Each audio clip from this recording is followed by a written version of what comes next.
Hello guys, Jasmine വ്ലോഗിലേക്ക് എല്ലാവർക്കും സ്വാഗതം. ഞാൻ ഇന്ന് ബീഫ് മന്തിയാണ് ഉണ്ടാക്കുന്നത്. അതിനായി ഒരു കിലോ ബീഫ് മുറിച്ചിട്ട് കഴുകിയിട്ട് വെച്ചിട്ടുണ്ട്.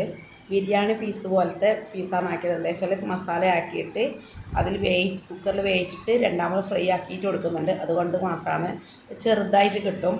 അതുകൊണ്ടാണ് ഒരു കിലോ ബീഫ് കഴുകിയിട്ടെടുത്തു. അത് മന്തിക്ക് ആവശ്യമുള്ള സാധനങ്ങൾ എന്തെല്ലാമെന്ന് വെച്ചാൽ പറഞ്ഞുതരാം. ആദ്യമായിട്ടാണ് ഞാൻ ബീഫ് മന്തി ഉണ്ടാക്കുന്നുണ്ടെങ്കിൽ തെറ്റുകുറ്റങ്ങളുണ്ടെങ്കിൽ ഒന്ന് ക്ഷമിച്ചു കൊള്ളണം കേട്ടോ. എല്ലാവരും ഉണ്ടാക്കി നോക്കണം. ഉണ്ടാക്കി നോക്കിയപ്പം നല്ല ടേസ്റ്റ് ഉണ്ടായിരുന്നു. അതിനുള്ള ആവശ്യത്തിലായ സാധനങ്ങൾ: 2 സവാള കൊത്തിയരിഞ്ഞത്, ക്യാപ്സിക്കം, ഇഞ്ചി വെളുത്തുള്ളി പേസ്റ്റ്, മല്ലി, കരിവേപ്പില, പട്ട, ഗ്രാമ്പു, ഏലക്ക, കുരുമുളക്. ഇതെല്ലാം കൂടിയിട്ട് കുറച്ചേ ഞാൻ ഇടുന്നില്ല കേട്ടോ.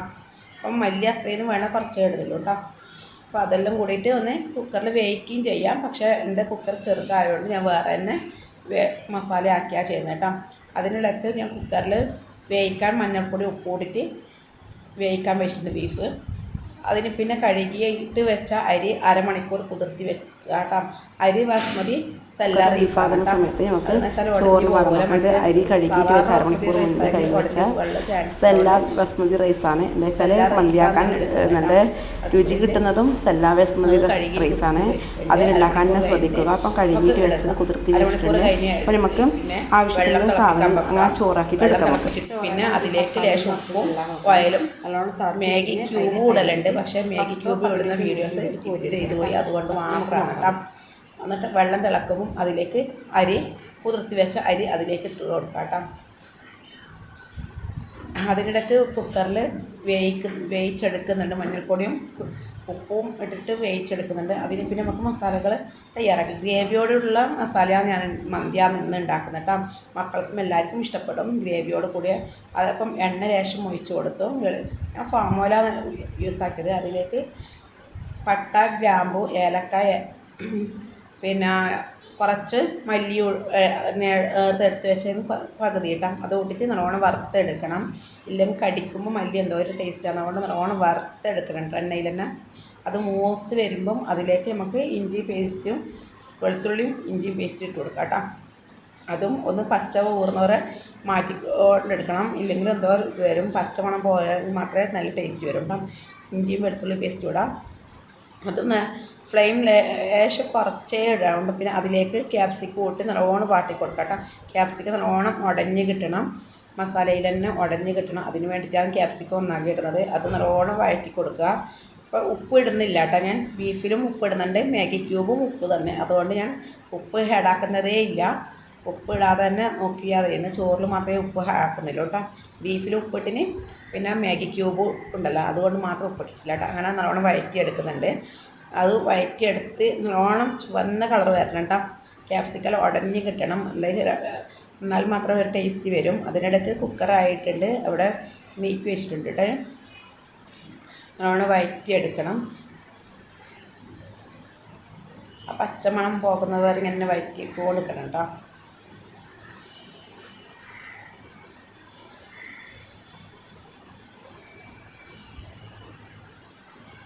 അതിലേക്ക് അരിഞ്ഞ് വെച്ച സവോളയും ചേർത്ത് കൊടുക്കാം കേട്ടോ. അരിഞ്ഞ് വെച്ച സവോള 2 സവോള അരിഞ്ഞ് വെച്ചിട്ടില്ല, അതും ചേർത്ത് കൊടുക്കണം. അതിൽ കൂടെ ഇട്ട് മാത്രമേ നല്ലോണം അടഞ്ഞ് കിട്ടും കുക്കറിലിടാറുണ്ട്.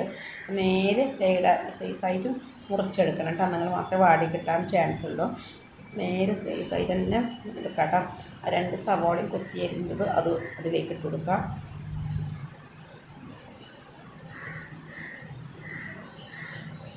എന്നിട്ട് നല്ലോണം വഴറ്റിയെടുക്കുക കേട്ടോ.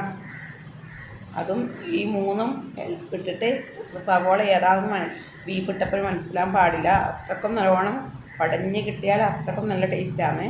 കുക്കറിലിട്ടെങ്കിൽ വേഗം ഉടഞ്ഞിട്ട്, പക്ഷേ എൻ്റെ കുക്കർ ചെറുതായതുകൊണ്ട് മാത്രമാണ് ഞാൻ വേറെ തന്നെ മസാല ഇട്ടിട്ട് എടുക്കുന്നത്. അപ്പോൾ നിങ്ങൾക്ക് കുക്കർ ഉണ്ടെങ്കിൽ അതിൽ തന്നെ ആഡാക്കിയാൽ മതി കേട്ടോ. എല്ലാം ഒന്ന് യോജിപ്പിച്ച് കൊടുക്കണം. അതിന് പിന്നെ നമുക്ക് വേണ്ടത് വേവിച്ച് വെച്ച ബീഫ് അതിലേക്ക് തട്ടിക്കൊടുക്കണം കേട്ടോ. എല്ലാം ഊറ്റിയെടുക്കണം. അതിൻ്റെ വെള്ളം വേറെ തന്നെ വേണ്ടതാണ്. എന്താ വെച്ചാൽ നമ്മൾ ഗ്രേവിയിലേക്ക് വെള്ളം ചേർക്കുന്നുണ്ട്. വേറെ വെള്ളം ഞാൻ ചേർക്കുന്നില്ല. ഈ ഗ്രേവിയിലേക്ക് ഈ വെള്ളം തന്നെ ആഡാക്കി കൊടുക്കുന്നതാണ് കേട്ടോ. അതും എല്ലാം ഊറ്റി കൊടുക്കുക.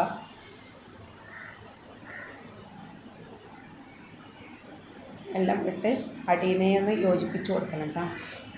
അതെന്തായാലും മറക്കാൻ പാടില്ല. ആരായാലും കുക്കറിലായാലും മറ്റേതായാലും യോജിപ്പിക്കാൻ മറക്കല്ല.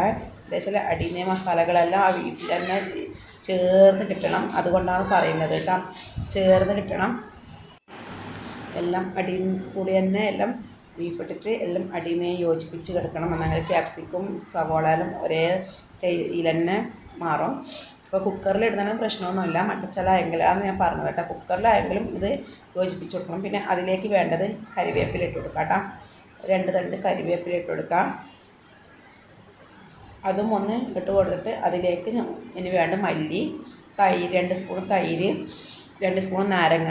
തൈര് എന്ന് വെച്ചാൽ പുളിക്കനുസരിച്ചിട്ട് കൂട്ടാട്ടെ. ഞാൻ 2 സ്പൂണേ കൂട്ടുന്നില്ല, പുളിക്കനുസരിച്ചിട്ടാണ് ഞാൻ ഇടുന്നത്. ഒരു മാഗി ക്യൂബ് ഇടണം കേട്ടോ. അതിൽ മാഗി ക്യൂബ് നല്ലോണം പൊടിച്ചിടണം. ഇതെല്ലാം കൂടി ഒന്ന് യോജിപ്പിച്ച് അടിയിന്നേ കൂടി ഇളക്കി കൊടുക്കണം. കുറച്ച് മല്ലിയില ഇടണം കേട്ടോ. ഇതെല്ലാം കൂടി യോജിപ്പിച്ച് കൊടുക്കണം. തൈര് ആവശ്യത്തിന് പുളിക്കനുസരിച്ചിട്ട് ഒഴിച്ചാൽ മതി. ഞാൻ 2 സ്പൂണാണ് ഒഴിക്കുന്നത് കേട്ടോ.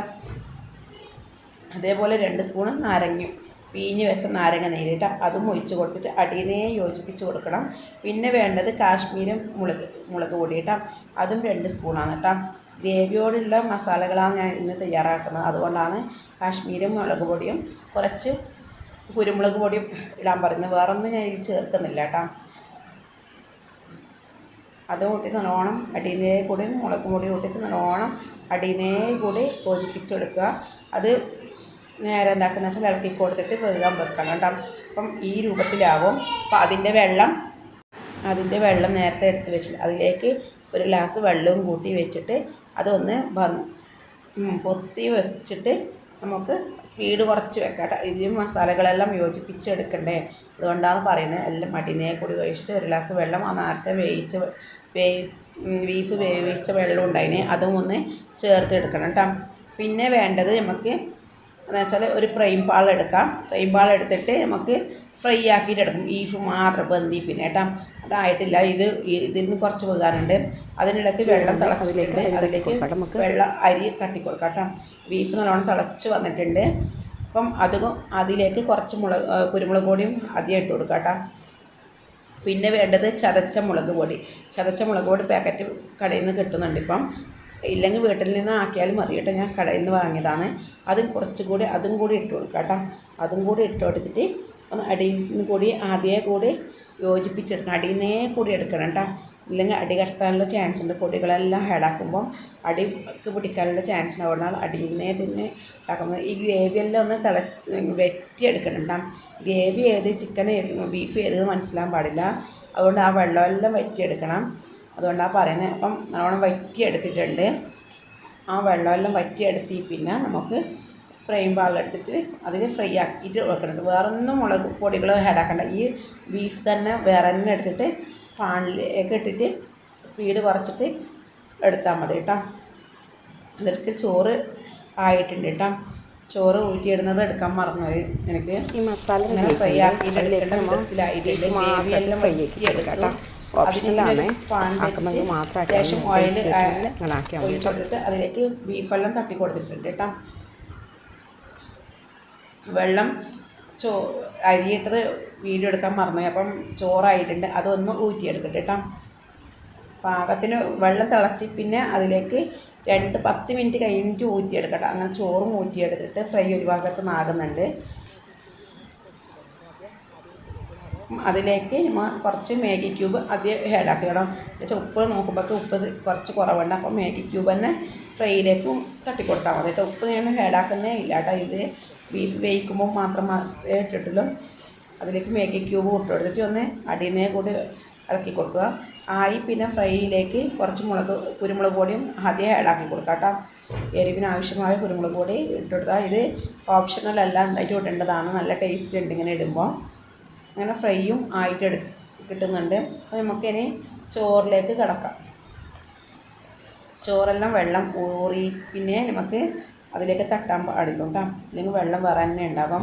ചോറായിട്ടുണ്ട്. അപ്പോൾ ഒന്നാമത്തെ സ്റ്റെപ്പിൽ ചോറ് നിരത്തി കൊടുക്കുക. അതിലേക്ക് നേരത്തെ ഗ്രേവി ഉള്ളത് ബീഫിൻ്റെ ഗ്രേവി ഞാൻ കളയണ്ടെന്ന് പറഞ്ഞത് അതുകൊണ്ടാണ്. ഒരു സ്റ്റെപ്പിൽ ഇട്ടിട്ട് ഒരു സൈഡിൽ ആ ഗ്രേവി ഇട്ട് കൊടുക്കുക. അപ്പോൾ നല്ല മസാലയായിട്ട് തന്നെ നമുക്ക് വരും. ആ ഗ്രേവിയിലേക്ക് ഇട്ടിട്ട് ചോറ് ഒന്ന് നമുക്ക് കവർ ചെയ്യാം. ചോറ് പിന്നെയും രണ്ടാമത്തെ സ്റ്റെപ്പിലിട്ടിട്ട് അതും കവർ ചെയ്തിട്ടെടുക്കാം. രണ്ടാമത്തെ സ്റ്റെപ്പിലും ഒരു സൈഡിൽ മറ്റേ സൈഡിൽ ഇട്ട സൈഡിൽ തന്നെയല്ല മറ്റേ സൈഡിൽ ഇട്ട് കൊടുക്കണണ്ട. മറ്റേ സൈഡിൽ ഇട്ട് കൊടുക്കാം. മറ്റേ സൈഡ് ഒരു സൈഡിൽ ഇട്ടതും മറ്റേ സൈഡിലേക്ക് ആക്കണം കേട്ടോ. വേറെ സൈഡിലാണെന്ന് ഇട്ടിട്ടില്ല, അതും കവർ ചെയ്യാം കേട്ടോ. പിന്നെ വേണ്ടത് റെഡ് കളറും യെല്ലോ കളറുമാണ് കേട്ടോ. അത് ഓപ്ഷണലാണ്, വീട്ടിലുണ്ടാക്കുന്നില്ലെങ്കിൽ വേണ്ട. ഞാൻ വീഡിയോയ്ക്ക് മാത്രമായിട്ട് എടുത്തതാണ്. അത് വേണമെങ്കിൽ മാത്രം ആക്കിയാൽ മതി, നിർബന്ധമൊന്നുമില്ല.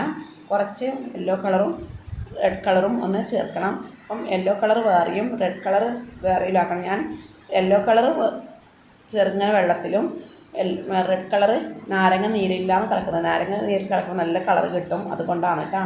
നാരങ്ങ നീരിലൊക്കെ എന്ത് ആക്കുമ്പോൾ നല്ല ടേസ്റ്റിൽ തന്നെ ആക്കേണ്ട വിചാരിച്ചിട്ട് കളർ കാണാൻ മാത്രം ആണ്. മറ്റു ഓപ്ഷണലാണ്. അങ്ങനെ കുറച്ച് വെള്ളത്തിൽ യെല്ലോ കളർ ആക്കിയിട്ടുണ്ട്. അതിലേക്ക് ചോറ് ഒരു സൈഡിൽ ചോറിലേക്ക് ആക്കി കൊടുക്കാം കേട്ടോ. വേറൊരു സ്റ്റെപ്പ് ആക്കുക.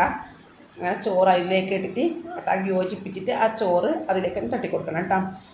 അപ്പം ഒന്നാകെ യോജിപ്പിക്കുമ്പോൾ നമുക്ക് ചുവപ്പും മഞ്ഞയും ആയിട്ട് കിട്ടും. ഹോട്ടലിലത്തെ അതേ കളറാവും. അതിന് വേണ്ടിയിട്ട് മാത്രമാണ്, ഓപ്ഷനിൽ മാത്രം ഇട്ടത്, ഭംഗിക്ക് മാത്രം ചെയ്തതാണ്. അതും അങ്ങനെ കവർ ചെയ്യാം. അടുത്തത് റെഡ് കളറ് നാരങ്ങയിലാണ് ആക്കിയിട്ടാം. കുറച്ച് മാത്രം ഓപ്ഷനിൽ ആണിത്. ഞാൻ ടേസ്റ്റ് കാണാനുള്ള ഭംഗിക്ക് മാത്രം ആക്കണം കേട്ടോ. അതും ലേശം ചോറിലേക്ക് ഒറ്റിച്ച് കൊടുക്കാം കേട്ടോ. ചോറിലേക്ക് ഒട്ടിച്ചിട്ട് അതും ഒന്ന് കവർ ചെയ്യാം. ഇത്രയും ഒട്ടിക്കുന്നില്ലും അതും മിക്സ് ആക്കിയിട്ടില്ല കേട്ടോ. അതെല്ലാം ഒന്ന് അങ്ങോട്ടും ഇങ്ങോട്ടും ഇളക്കി കൊടുക്കുക ചെറുങ്ങനെ. അതിൻ്റെ മുകളിൽ നമുക്ക് ഫ്രൈ ചെയ്ത ബീഫും തട്ടിക്കൊടുക്കാം. ഫ്രൈ ചെയ്ത ബീഫും അതിലേക്ക് തട്ടിക്കൊടുക്കുക കേട്ടോ. എന്നിട്ട് ഒരു പാത്രത്തിൽ, കുഴിയിലെ പാത്രത്തിൽ നമുക്ക് കനലിടണം. അപ്പോൾ കനൽ ഞാൻ ഒരു പാത്രത്തിൽ കുഴിയാക്കിയിട്ട് വെക്കുക. അതിലേക്ക് കനൽ ആക്കിയിട്ട് അതിലേക്ക് നമ്മൾ ലേശം ഓയിൽ ഒട്ടിച്ച് കൊടുക്കുക. എന്നിട്ട് പോകാതെ തന്നെ നോക്കണം കേട്ടോ. അങ്ങനെ പൊത്തി വെക്കുക. ഇത്രയും വീഡിയോ ഇഷ്ടപ്പെട്ടാൽ എല്ലാവരും ലൈക്ക് ചെയ്യണം കേട്ടോ. അടുത്ത വീഡിയോ വരുന്നത് എല്ലാവർക്കും അസ്സലാമു അലൈക്കും.